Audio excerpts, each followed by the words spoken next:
Hello दोस्तों, नमस्कार। स्वागत है आप सबका आपके अपने यूट्यूब चैनल स्टडी कैफ़े पे। दोस्तों, आज हम बात करेंगे बाल विवाह और उससे संबंधित कानून के बारे में।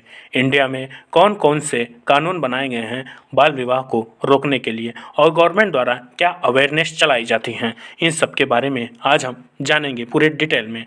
दोस्तों, हाल ही में ही बाल विवाह पर राज्यव्यापी कार्रवाई के दौरान असम में 2000 से अधिक लोगों को गिरफ्तार किया गया था। गिरफ्तार किए गए लोगों पर पॉक्सो अधिनियम और बाल विवाह निषेध अधिनियम 2006 के प्रावधानों के तहत मामला दर्ज किया गया है। दोस्तों, असम में बाल विवाह की जो दर है वो काफ़ी हाई है। नवीनतम राष्ट्रीय परिवार स्वास्थ्य सर्वेक्षण के अनुसार अखिल भारतीय आंकड़ा 23.3% था, जो असम में 31.8% था। बाल विवाह के खिलाफ यह अधिनियम सार्वजनिक स्वास्थ्य के लिए था, क्योंकि असम में किशोर गर्भावस्था दर अधिक थी। दोस्तों, अगर हम बात करें पॉक्सो एक्ट 2012 की, तो यह अधिनियम बच्चों को यौन शोषण से संरक्षित करने के लिए बनाया गया था। इसमें लैंगिक संबंध बनाने के लिए सहमति की उम्र को 16 साल से बढ़ाकर 18 साल कर दिया गया था। पॉक्सो अधिनियम 2012 और इंडियन पीनल कोड के कई प्रावधानों के तहत कोई भी व्यक्ति जो 18 वर्ष से कम उम्र के बच्चे पर यौन हमला करता है या शोषण करता है, उसे 7 साल से अधिक सजा हो सकती है, जो आजीवन कारावास में बदला जा सकता है, और वह जुर्माने के लिए भी उत्तरदायी होगा। दोस्तों, पॉक्सो अधिनियम के तहत यदि कोई किशोर किशोरी 16 साल का है, तो उसे अधिनियम के तहत एक बच्ची नाबालिग ही माना जाता है, और इसलिए उसकी सहमति कोई मायने नहीं रखती, चाहे वो सहमत हो या ना हो, तथा किसी भी तरह का यौन संबंध बलात्कार माना जाता है। पॉक्सो अधिनियम एक व्यापक कानून है। इसमें लैंगिक हमले, लैंगिक उत्पीड़न और पोर्नोग्राफी जैसे यौन अपराधों से सुरक्षा संबंधी प्रावधान है। इसे वर्ष 2019 में संशोधित किया गया था। इस कानून के अंतर्गत भिन्न भिन्न अपराध के लिए अलग अलग सजा निर्धारित की गई हैं। इस अधिनियम में बालक को 18 वर्ष से कम आयु के व्यक्ति के रूप में परिभाषित किया गया है। यह अधिनियम लैंगिक दृष्टि से तटस्थ है।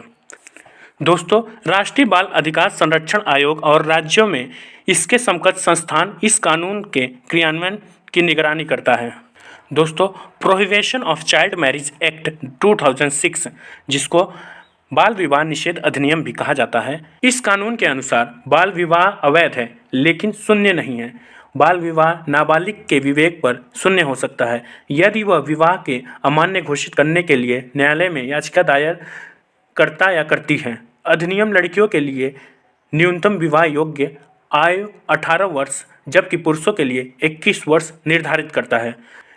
अधिनियम में बाल विवाह के लिए कठोर कारावास की सजा है, जिसकी अवधि 2 साल या 1 लाख रुपए तक का जुर्माना दोनों हो सकते हैं।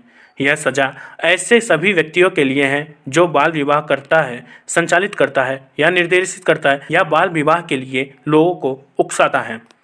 दोस्तों, अनुमानित तौर पर भारत में प्रत्येक वर्ष 18 वर्ष से कम आयु में लगभग 15 लाख लड़कियों की शादी होती है।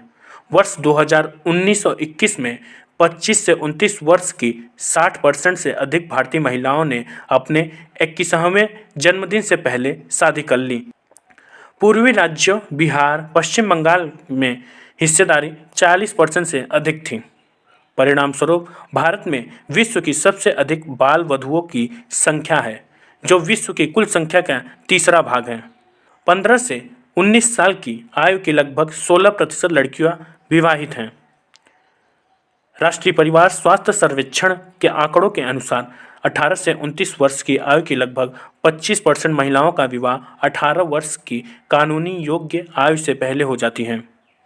राष्ट्रीय अपराध रिकॉर्ड ब्यूरो के अनुसार 18 साल की उम्र से पहले शादी करने वाली लड़कियों की इतनी अधिक हिस्सेदारी के बावजूद वर्ष 2021 में बाल विवाह निषेध अधिनियम के तहत केवल 1050 मामले दर्ज किए गए थे। हालांकि बाल विवाह के मामले में राष्ट्रीय परिवार स्वास्थ्य सर्वेक्षण 4 में 28% से अनुपात से राष्ट्रीय परिवार स्वास्थ्य सर्वेक्षण 5 के आंकड़े में मामूली गिरावट आई है। यह कमी कई कारण से हो सकती है, जैसे अधिक माताओं का साक्षर होना, लड़कियों को शिक्षा के बेहतर अवसर मिलना, सरकार के सख्त कानून और गांव के लोगों को शहरों की तरफ पलायन। इसके अलावा लड़कियों की शिक्षा में तेजी से बढ़ोतरी, नाबालिग लड़कियों के लिए सरकार की योजनाओं और बाल विवाह का गैरकानूनी होना आदि इस बदलाव के अन्य कारण हो सकते हैं। अपेक्षित रूप से शहरी भारत की तुलना में ग्रामीण क्षेत्रों में बाल विवाह का प्रसार दोनों को कंपेयर करें तो 28 और 17% अधिक है। सबसे अधिक बाल विवाह के मामले पश्चिम बंगाल में, जहां पर 42% से अधिक मामले दर्ज हुए हैं, और बिहार और त्रिपुरा में 40% हैं। भारत में 39% बाल विवाह आदिवासियों और दलितों में होते हैं। दोस्तों, बाल विवाह बच्चों के अधिकारों का अतिक्रमण करता है, जिसमें उन पर हिंसा, शोषण तथा यौन शोषण का खतरा बना रहता है। बाल विवाह लड़कियों और लड़कों दोनों पर असर डालता है, लेकिन इसका प्रभाव लड़कियों पर अधिक पड़ता है। प्रमाण बताते हैं कि किशोरियों के सशक्तिकरण के लिए यह अत्यंत महत्वपूर्ण है कि उनका विवाह कानूनी उम्र के बाद हो, उनके स्वास्थ्य एवं पोषण में सुधार हो, उन्हें सेकेंडरी स्कूल जाने में सहायता मिले और उनके स्किल का डेवलपमेंट हो, जिसमें वे अपने आर्थिक योग्यता को साकार कर सकें और वह स्वास्थ्य, उत्पादक और सशक्त वयस्कों की परिवर्तित हो सकें। तथ्यों के अनुसार कानून की उपस्थिति के बावजूद भारत में लगभग 1/4 महिलाओं का 18 वर्ष से कम आयु में विवाह कर दिया गया है, जो यह दर्शाता है कि कानूनी रूप से शादी की उम्र बढ़ाने से बाल विवाह को पूरी तरह से रोका नहीं जा सकता है। विवाह की उम्र बढ़ाने के लिए एक कानूनी दृष्टिकोण सकारात्मक परिणाम तभी देगा जब इससे महिलाओं की शिक्षा में सुधार होगा और रोजगार के लिए एक कौशल अधिग्रहण होगा। महिलाओं की स्कूली शिक्षा बाल विवाह को समाप्त करने के लिए किसी प्रकार के कानूनी दृष्टिकोण उल्टा हो सकता है। महिलाओं के लिए कम से कम 12 साल तक शिक्षा सुनिश्चित करनी होगी, जिससे अधिकांश लाभ प्राप्त किए जा सकें। दोस्तों, महज कानून बनाने से यदि बाल विवाह जैसी सामाजिक बुराई पर अंकुश संभव होता तो अब तक यह समस्या दूर हो गई होती। असम सरकार को बाल विवाह की समस्या से निपटने के लिए कठोर आपराधिक कानून के बजाय माता पिता को शिक्षित करने के लिए शिक्षा और एक जन अभियान का उपयोग करना चाहिए। यदि असम में मुसलमानों में बाल विवाह अधिक प्रचलित है तो मुस्लिम लड़कियों को शिक्षित करने के लिए सर्वोच्च प्राथमिकता दी जानी चाहिए।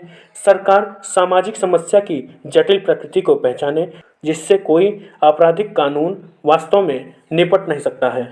राज्य सरकारों को आवश्यकता है कि बेटी बचाओ बेटी पढ़ाओ के लिए दूरदर्शी व्यवहारिक समाधान को लागू करें। इसके लिए लोगों में जागरूकता फैलाने के साथ ही पंचायतों की भागीदारी के जरिए जमीनी स्तर पर इस कानून को लागू करना चाहिए। तो thank you so much guys for watching the video. Like, share and subscribe the channel. Thank you so much.